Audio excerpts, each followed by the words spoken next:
My mom looked at my baby's hospital photo and replied, "She's not my responsibility." The message arrived at exactly 2:17 a.m. I remember the time because I kept staring at my phone for hours afterward, wondering if I'd somehow misunderstood what I'd just read. My 6-month-old daughter, Lily, was lying in a hospital crib surrounded by machines.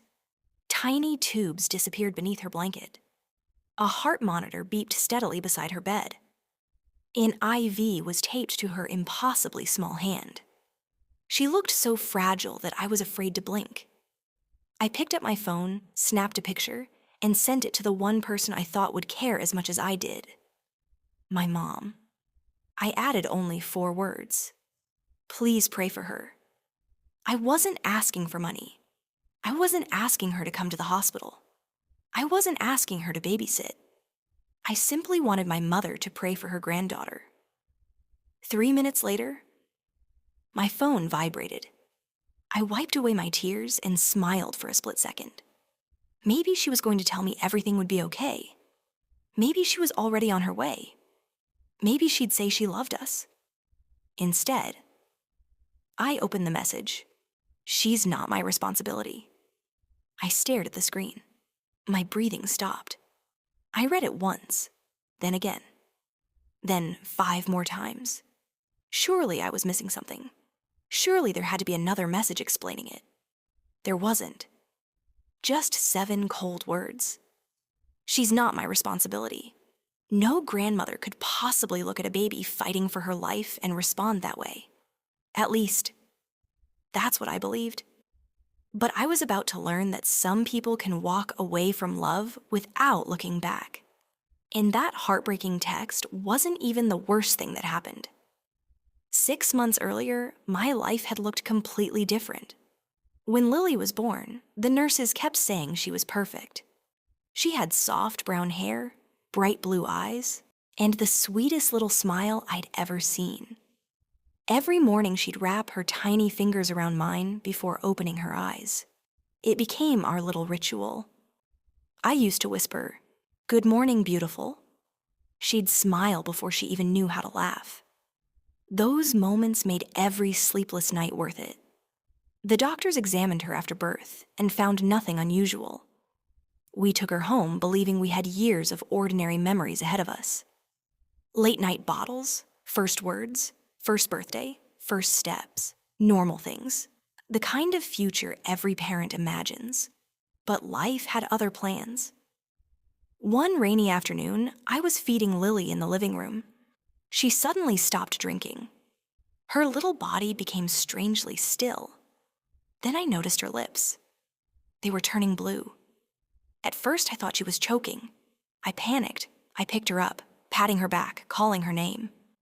"Lily, Lily, look at Mommy." She didn't cry. She didn't move. I dialed 911 with trembling hands. Those 7 minutes waiting for the ambulance felt longer than my entire life. When the paramedics rushed inside, one of them gently took Lily from my arms, while the other asked questions I could barely answer. They placed a tiny oxygen mask over her face. I climbed into the ambulance beside her, praying harder than I ever had before. I kept repeating, "Please don't take my baby." Over and over. The children's hospital was a blur of bright lights, running footsteps, and unfamiliar medical terms. Doctors surrounded Lily. Nurses connected machines. Someone asked me to sign paperwork. Another doctor disappeared with my daughter before I could even kiss her forehead. I stood frozen in the hallway, completely alone. After what felt like forever, a pediatric cardiologist invited me into a small consultation room. He closed the door gently. That scared me more than anything. Doctors only close doors when they're about to change your life. He placed several images on the table. "Lily has a congenital heart defect," he said softly. I stared at him. The words meant nothing. He explained everything again. Her heart wasn't pumping blood properly. She needed emergency surgery. Without it, she might not survive. My ears began ringing. I couldn't hear anything else. Only one sentence echoed inside my head. She might not survive. I was 29 years old, a first-time mother, and completely alone. Lily's father disappeared before she was born. When I told him I was pregnant, he looked at me with fear instead of happiness. A week later, he packed his clothes. "I'm not ready to be a father." Those were the last words he ever said to me. He changed his phone number, moved away, and never asked about Lily again.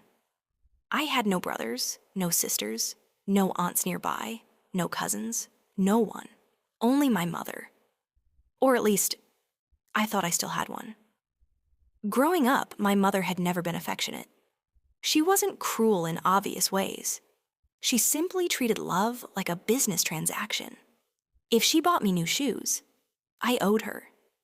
If she helped me once, she reminded me for years.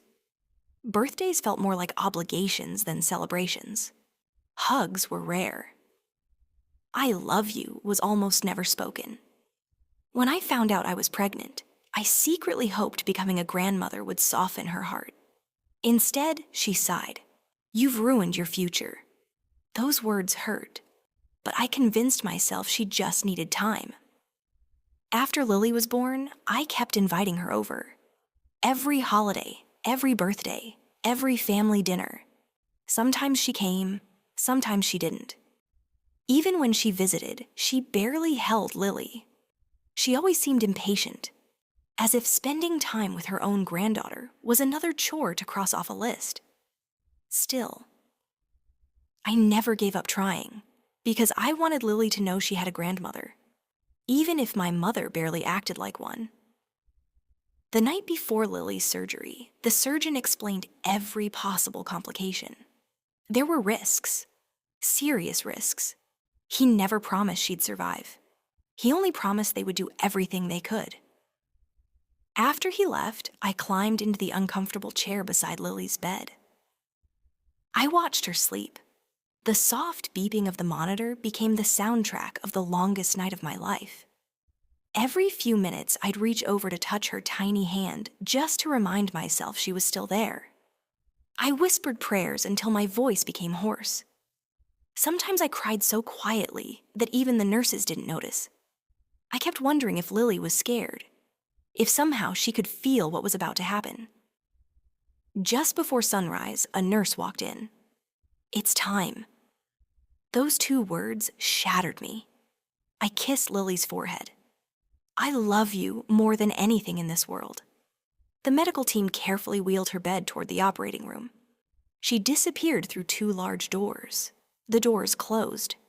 And suddenly, the hallway felt unbearably silent.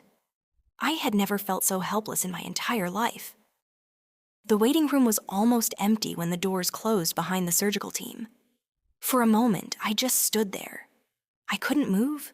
I couldn't think. It felt as if my entire world had disappeared behind those doors with my daughter. A nurse gently touched my shoulder.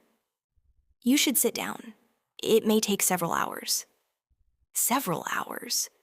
The words echoed in my head. How was I supposed to survive several hours without knowing whether my baby would live? I sat in a hard plastic chair and stared at the operating room entrance. Every time the doors opened, I jumped to my feet. Every time, it was someone else's family. Hours passed. 1, 2, 3. I stopped checking the clock because it only made the waiting harder. Around me, families comforted each other. A husband hugged his wife. Grandparents whispered prayers. Teenagers brought coffee for exhausted parents. No one sat alone, except me. I pulled out my phone again. Maybe, just maybe, my mother had changed her mind. Maybe she'd apologized. Maybe she'd asked how Lily was doing. There were no new messages, only the last one. "She's not my responsibility." I couldn't stop looking at it. The words somehow became colder every time I read them. Late that afternoon, one of the nurses noticed I hadn't left my chair once. "You haven't eaten today, have you?" she asked gently. I shook my head. A few minutes later, she returned, carrying a warm cup of coffee and a turkey sandwich. "I paid for these myself," she said with a smile. "You need your strength." I tried to refuse. She wouldn't let me. That simple act of kindness broke me. I cried harder than I had all day. Sometimes the people who owe you nothing give you everything you need. Nearly 7 hours after Lily entered surgery, the doors finally opened. The surgeon walked toward me. My heart pounded so loudly I couldn't hear anything else. His face looked serious. For one terrifying second, I thought I'd lost her. Then, he smiled. The surgery was successful. My knees gave out. I collapsed into the chair and covered my face. I cried. Not polite tears. Not quiet tears. The kind of tears that come from a heart finally allowed to breathe again. "Can I see her?" I whispered. "In a little while." Those words were the most beautiful words I'd ever heard. The next 48 hours were still terrifying. Lily remained in the pediatric intensive care unit. Machines surrounded her bed. Monitors blinked constantly. Every alarm made my heart race. Every time a nurse hurried into another room, I feared she was coming for mine. I barely slept. When I did, it was in an uncomfortable chair beside her crib. One evening, I slipped my finger into her tiny hand. For several long seconds, nothing happened. Then, her fingers slowly curled around mine. Just once. A tiny squeeze. But to me, it felt like she was saying, "I'm still here, Mommy." That little squeeze gave me more hope than anything the doctors had said. A father whose son was recovering down the hall quietly walked over to me. Without saying much, he handed me a small notebook. "My wife bought this," he said. "When our son got sick, we started writing one good thing every day." I looked at the blank pages. That night, I wrote my first sentence. Today, Lily squeezed my finger. It seemed so small, but it felt like the biggest victory in the world. A few days later, the doctors removed several tubes. For the first time since surgery, they placed Lily carefully into my arms. She felt lighter, fragile. Her tiny chest was covered with bandages. I kissed the top of her head. "You are the bravest little girl I know," I whispered, as if she understood. She opened her eyes, looked directly at me, and gave me the tiniest smile. That smile became the light that carried me through the darkest season of my life. A week later, Lily was finally allowed to go home. Walking through our front door should have been the happiest moment of my life. Instead, reality hit almost immediately. The hospital bills started arriving. Even after insurance, the amount was overwhelming.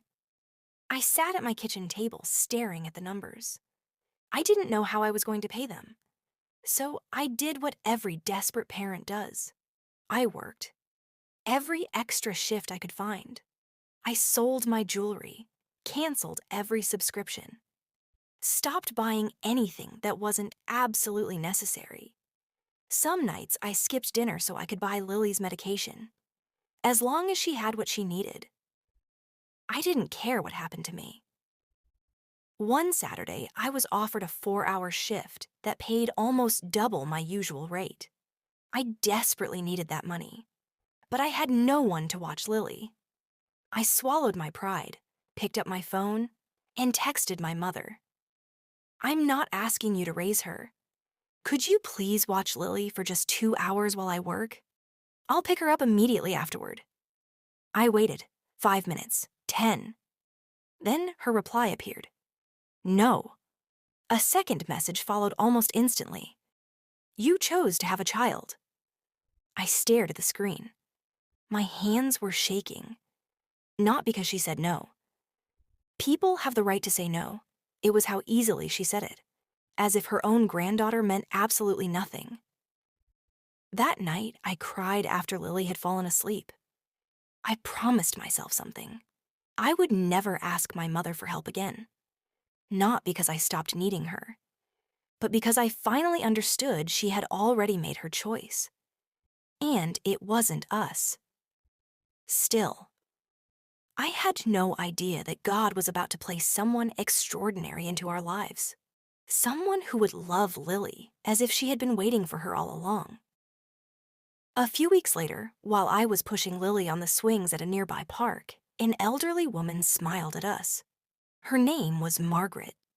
She had lost her only daughter many years before. Without asking for anything in return, she slowly became part of our lives.